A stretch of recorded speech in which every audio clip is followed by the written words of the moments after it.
I'm Jim Kirchherr at obviously at the St. Louis Zoo.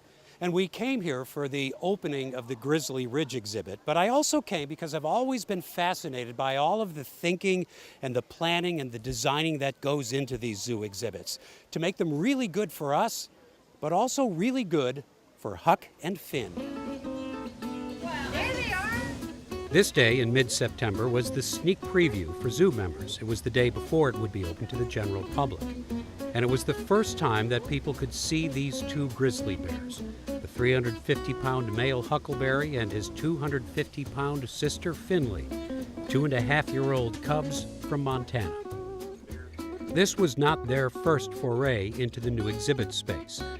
Zoo staff wanted the new residents to get comfortable without everybody watching them, and it didn't take long.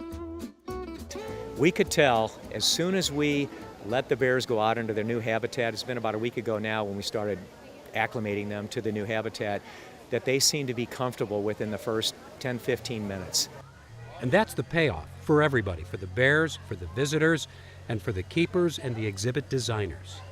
Started planning this in 2007 in terms of the master plan, and then went through several iterations in terms of how exactly the exhibit would be designed. So what you're seeing now is a work that spanned over a decade, almost 2 years in construction, and we really focused on really excellent facilities behind the scenes and for the public.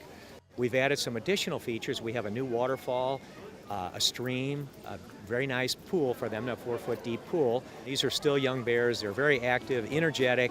You'll see them playing and chasing and play wrestling with each other. They're using all parts of the exhibit. They love the pool. This is now their new home, and they're really having a good time. And there's a lot we don't see behind that rock wall. At night, Huck and Finn retire to a 4-bedroom residence. It has a maternity ward, although there's no plans yet for breeding, and facilities for keeping track of their health.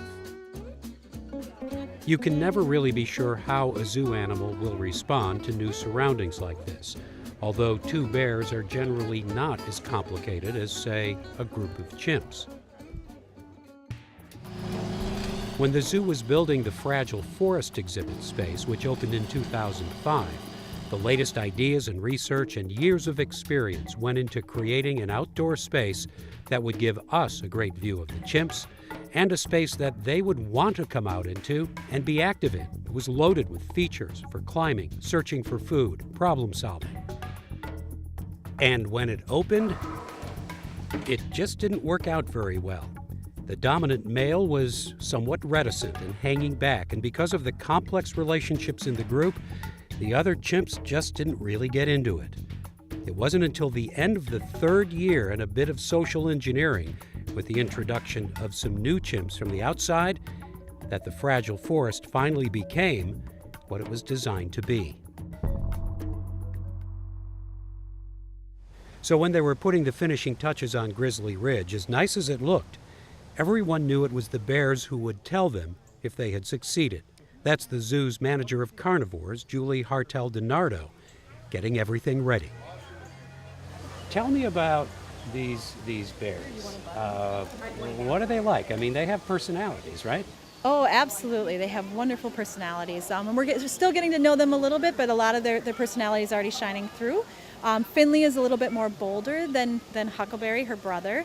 She tends to be the one who comes out the door first, and she tends to figure things out a little bit sooner than he is, but he's a little bit bigger than her, so he kind of relies on that brute strength sometimes to figure things out, where she might use a little bit more finesse or trying to problem solve stuff.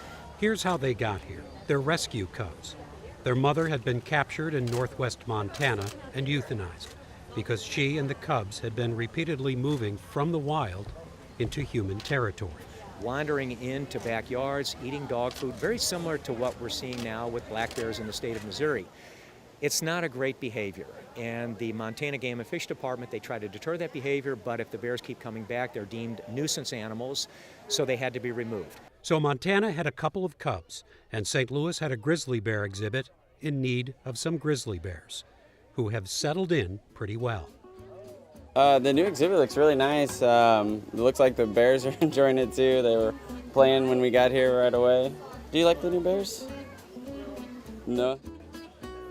As they get older, Finley and Huckleberry may become less frisky. But the zoo staff says that winter will probably not slow them down as much as we might expect. In the wild, they do hibernate in their natural habitat. Here in St. Louis, what we see, we don't see a true hibernation. They do slow down a little bit, they become a little more lethargic, they're eating a little less, but they don't actually go to sleep like they would in the wild. So the winter time's a great time to come to see the bears. Really, any time of the year is a great time. But unlike some of our animals that can't tolerate the colder temperature, the bears, like the grizzlies, will be outside. Most likely they'll be active, and it'd be a great time to come to see them.